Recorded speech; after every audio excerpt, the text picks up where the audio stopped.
Iran versus Israel, दुश्मनी, दोस्ती और टकराव की ये अद्भुत कहानी है।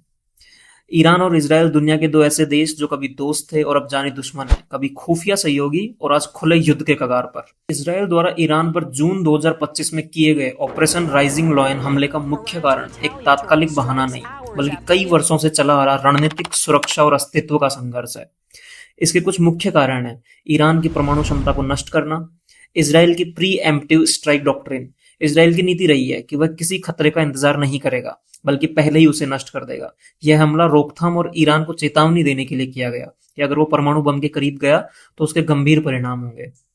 और ईरान समर्थित आतंकी नेटवर्क को तोड़ना। ईरान हिजबुल्लाह, हमास और हूती विद्रोहियों जैसे गुटों को हथियार और फंडिंग देता है। इजराइल का मानना है कि ये सभी संगठन उसके खिलाफ मोर्चा बना रहे हैं और उनका सपोर्ट सिस्टम ईरान है। चलिए जानते हैं इस टकराव की पूरी कहानी। इसके लिए हमें समझना होगा इजराइल का जन्म कैसे हुआ, और उससे भी पहले फर्स्ट वर्ल्ड वॉर की कहानी। ब्रिटेन और जर्मनी की दुश्मनी क्या है, हिटलर का नरसंहार। देखिए साथियों, इस सब की शुरुआत होती है 1917 से, जब पहला विश्व युद्ध चल रहा था। First world war, the allied powers versus the central powers. The allied powers में मुख्य शामिल था ग्रेट ब्रिटेन और सेंट्रल पावर्स में था जर्मनी, यानी कि ये ग्रेट ब्रिटेन वर्सेस जर्मनी की कहानी है। जर्मनी में यहूदियों का एक बहुत बड़ा तबका रहता है जो कि लंबे समय से ये मांग कर रहा था कि उन्हें रहने के लिए एक अलग देश दिया जाए। इसी का फायदा उठाकर ब्रिटिश सरकार ने जारी किया एक डिक्लेरेशन, बाल्फोर डिक्लेरेशन। इसमें ब्रिटिश सरकार ने जर्मनी में फूट डाली और वहां के यहूदियों को यह आश्वासन दिया कि यदि वर्ल्ड वॉर फर्स्ट में ब्रिटेन की जीत हुई तो वो यहूदियों को रहने के लिए मिडिल ईस्ट के फिलिस्तीन में एक अलग देश देंगे। वर्ल्ड वॉर फर्स्ट में ब्रिटेन की जीत हुई और धीरे धीरे यहूदी फिलिस्तीन में बसने लगे। हालांकि अभी तक आधिकारिक रूप से नए देश की घोषणा हुई नहीं थी। जर्मनी ने अपनी हार का एक बड़ा कारण ये माना कि वहां रह रहे यहूदियों ने उनका साथ नहीं दिया। इससे पूरे जर्मनी में यहूदियों के खिलाफ एक सेंटिमेंट और विरोध का जन्म हुआ। इसी एंटी यहूदी भावना के साथ जर्मनी में हिटलर प्रसिद्ध हुआ और उसने बड़े स्तर पर यहूदियों का नरसंहार किया। इस घटना के बाद यहूदियों को वैश्विक समर्थन मिलना शुरू हुआ और उनके समर्थन में कई देशों ने उनके लिए एक अलग देश की मांग की।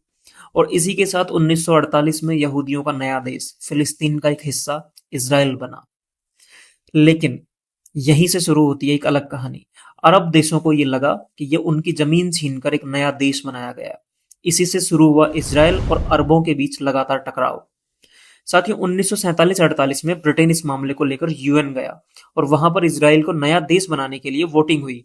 इसमें ईरान, इराक और भारत जैसे 13 देशों ने इजराइल के विरोध में वोटिंग की। हाँ, भारत ने इसके विरोध में वोटिंग की, पर क्यों किया होगा भारत ने ऐसा, आपको क्या लगता है? देखिए, ये दौर था 1947-48 का। भारत ने अभी अभी ब्रिटेन की फूट डालो और राज करो की नीति के चलते अपने दो टुकड़े होते हुए और कई हजारों लोगों को इसकी बलि चढ़ते हुए देखा है। शायद भारत ब्रिटेन का विरोध कर रहा था। खैर, मुद्दे पर वापस आते हैं। 1948 से अरब देशों और उनके लीडर ईरान ने इजराइल का जमकर विरोध किया। वहां हमले हुए, लोगों के साथ अत्याचार हुआ, लेकिन ये सिलसिला मात्र 5 साल तक ही चल पाया, क्योंकि 1952-53 में ब्रिटेन और अमेरिका ने ईरान में तख्ता पलट करवा दिया और अब ईरान पर शासन था शाह मोहम्मद रजा पहलवी का, जो कि अमेरिका का करीबी था। इसी के साथ हुई ईरान और इजराइल की दोस्ती। ईरान और इजराइल के बीच तेल, हथियार और खुफिया सूचनाओं का लेन देन होने लगा। ईरान में वेस्टर्न कल्चर बहुत तेजी से फैला। ईरान में कई बदलाव हुए और वहां के लीडर ने वहां बुर्का वगैरह सब बैन कर दिए। ईरान वेस्टर्न कंट्रीज का नया बाजार बना और इजराइल से खुफिया और सैन्य हथियारों का लेन देन बढ़ा। इसी के चलते ईरान इजराइल का पहला मुस्लिम बहुल दोस्त था। 1953 में ईरान ने इजराइल को मान्यता दे दी। लेकिन फिर आया साल 1979। ईरान में हुई इस्लामिक क्रांति। देखिए, ईरान ने अपने कल्चर को खो दिया था। इसी के चलते वहां के धार्मिक लीडर्स ने इसके खिलाफ आवाज उठाना शुरू किया और इस्लामिक क्रांति हुई और सत्ता में आए अयतुल्ला खुमैनी और ईरान बना एक कट्टर इस्लामिक रिपब्लिक। खुमैनी ने कहा, इजराइल एक नाजायज जायोनी शासन है जो खत्म होना ही चाहिए, और यहीं से शुरू हुई खुली दुश्मनी। साथियों, अमेरिका इस कहानी का तीसरा किरदार है, जो इजराइल का सबसे करीबी दोस्त बना और ईरान का दुश्मन बन गया। अमेरिका ने ईरान पर सख्त प्रतिबंध लगाए और इजराइल को दिया भारी सैन्य समर्थन।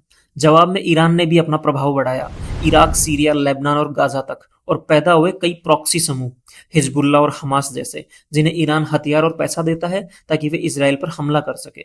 यानी जंग अब सीधे नहीं, प्रॉक्सी वॉर बन चुकी थी। फिर आता है साल 2024 और 2025 का। गाजा में भीषण जंग हुई, हिजबुल्लाह के रॉकेट हमले, इजराइल का सीरिया में हवाई हमला, और फिर ईरान ने पहली बार सीधे इजराइल पर मिसाइल और ड्रोन हमले किए। इजराइल ने ज्यादातर हमलों को रोक लिया, लेकिन ये एक बहुत बड़ा मोड़ था। ईरान अपने परमाणु कार्यक्रम को तेजी से बढ़ा रहा था और वर्तमान स्थिति का मुख्य कारण यही था। लेकिन सवाल ये है, ये दुश्मनी क्यों खत्म नहीं होती? 70 साल से ज्यादा पुरानी ये दुश्मनी अभी भी क्यों बनी हुई है? क्या ये सिर्फ धर्म की लड़ाई है, यहूदी बनाम इस्लाम, या फिर सत्ता, इलाका और संसाधनों का संघर्ष? शायद ये दोनों हैं, और इसी वजह से ये टकराव दुनिया की सबसे खतरनाक जियोपॉलिटिकल दुश्मनियों में से एक बन गया है। पर इसी के साथ सवाल तो ये भी है कि दुनिया में चल रहे इस पूरे खूनी विवाद में आखिर गलती है किसकी? ईरान की, या इजराइल की, या फिर ब्रिटेन की?